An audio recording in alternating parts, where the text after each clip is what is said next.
I'm Esther Dillard on the Black Information Network, chatting with writers and authors who offer an added perspective for our listeners.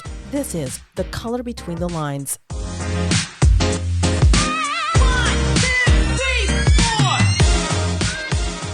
In this edition of The Color Between the Lines, we're speaking with 16-year-old who's making waves in the world of competitive diving. Her name is Sanaa Chege, and she's written a book about her journey into the sport because she noticed that there are really not a lot of people who look like her. And she's right. I did a little digging, and there really aren't a lot of solid stats on the number of competitive swimmers who dive. USA Swimming, the national governing body for swimming in the U.S., reveals that African-American swimmers really make up only about 2.9% of competitive swimmers. So Sanaa is part of a small group. The book is called A Diver Like Me, and she shares how she got interested in the sport and how many times she felt uncomfortable and alone. Welcome, Sanaa, to the BIN. Thank you. Well, congratulations on the book. I know that's really difficult sometimes to put something together like that. Yes, thank you. And to give folks a little bit about yourself, tell me about how you got interested in diving. My understanding is that you got into gymnastics before you got into diving. So I did gymnastics when I was younger. I stopped in about fifth grade, and then I didn't do sports until middle school. I did basketball, and that's all right. So then I decided that I wanted to do a sport in high school, and I decided that I wanted to do swimming. So I did swimming classes, and then my mom talked to some of the parents on the swim team, and they said that they needed divers. So I also took classes for diving, and I ended up liking diving better because it's easier. Because I have asthma, so I don't like holding my breath too long. Did you watch any of those competitive the diving competitions in the Olympics? Were there any athletes that inspired you? Yeah, I did watch some of the Olympics, and I also went to the Olympic trials. So I was inspired by many people there. Was there anyone that stood out especially, or someone that you Uh, admired that you really want to kind of follow their path? yeah, so Kristen Hayden, who's a USA national diver, she inspired me. I want to follow in her path. Oh, wow. So what do you like most about diving? So I like the adrenaline that diving gives me. That's my And that's your favorite part? All yeah. right. Yeah. And I'm from what I understand, looking at some of the interviews that you've had that you have done, you like the actual all the tricks that you have to put into it. Does it take a lot of work to get proficient? Yes, I think it takes a lot of work to do a lot of things. I mean, I think diving is one of the easier things because it's just repetition, it's muscle memory. So, once you have one thing down, like the front flip, that's the base to like literally any other flip that's going forward. So one and a half, double. So I think it's just like you have to get the main things, and then the other skills will come easier. Well, for those who don't know you, what is a typical day of work for you? Do you get up really early in the morning? Kind of give me an idea of what this kind of work does take. So in the season, as of last year, my schedule would be so on Mondays, um, I think I had morning practice on Monday, so I would wake up at like 4:15, and then practice was at 5, so I get there at like 4:45. So practice was from 5 to 6. Then I would go to school, and then after school from 3:30 to 5, I had another practice, so I went to that, like, directly after school, and then after that practice, I had, club practice from 6:30 to 8. So that was Monday. Tuesday, I would have practice from 3:30 to 5. I think it was just 3:30 to 5. Then Wednesday, I would have practice from 5 to 6 AM, 3:30 to 5 PM, and then 6:30 to 8. And then on Saturday, I would have my meets. And then Sunday, I didn't do anything, and then I just do it all over again. Oh my goodness. You know what? I get tired just listening to how many practices did you have? Do you have any downtime for yourself? Yeah, I had lunchtime. Well, you do have to do a lot of, I'm sure, schoolwork too. Is that difficult balancing everything, just trying to keep that all in balance? Well, actually, it's actually easier for me when I'm in season than when I'm out of season, because when you're in season, then you have to get stuff done by like a specific time so then you're able to go to practice. But when I'm out of season, I don't have to turn things in for a while, and it's just like sitting there like it's like I don't even have to do this. Like, why would I do it? Mm-hmm.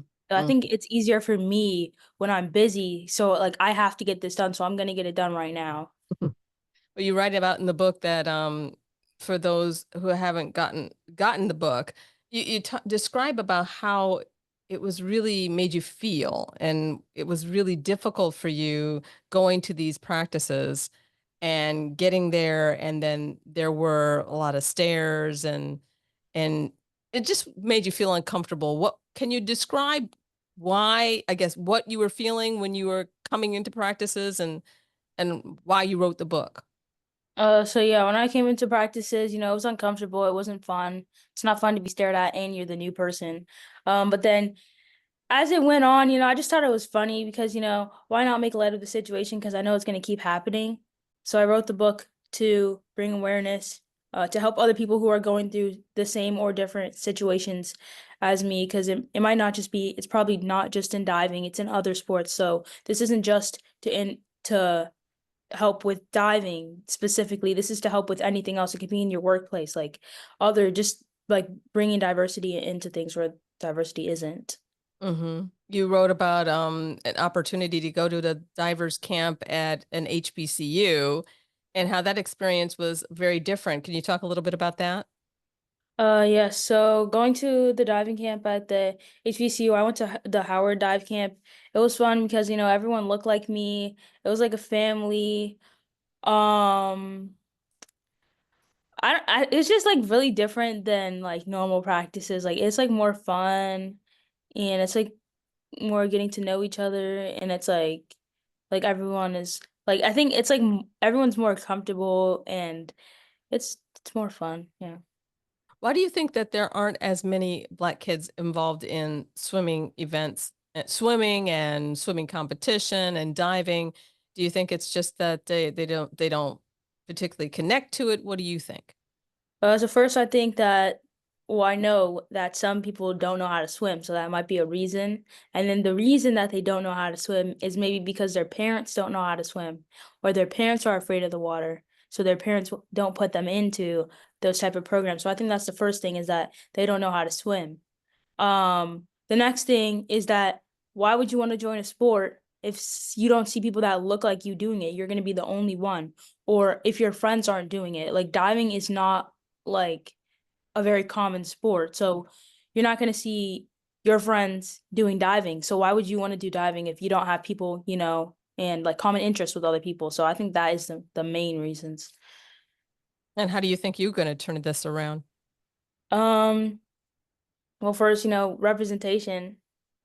Um, Second, I feel like diving can be more than just like it's more than just practice, you're there with your friends. Like when I'm at practice, I don't want to just sit there and do dives. I want to interact with my teammates and have fun with them.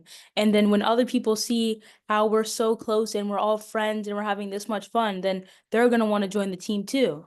And it's not like it's not like we're all perfect divers. We're all still learning how to dive and we're all still learning how to do new skills, but instead we have a community where we can help each other build from it. Sounds like you're really passionate about this. What do you hope readers will get from the book once they pick it up?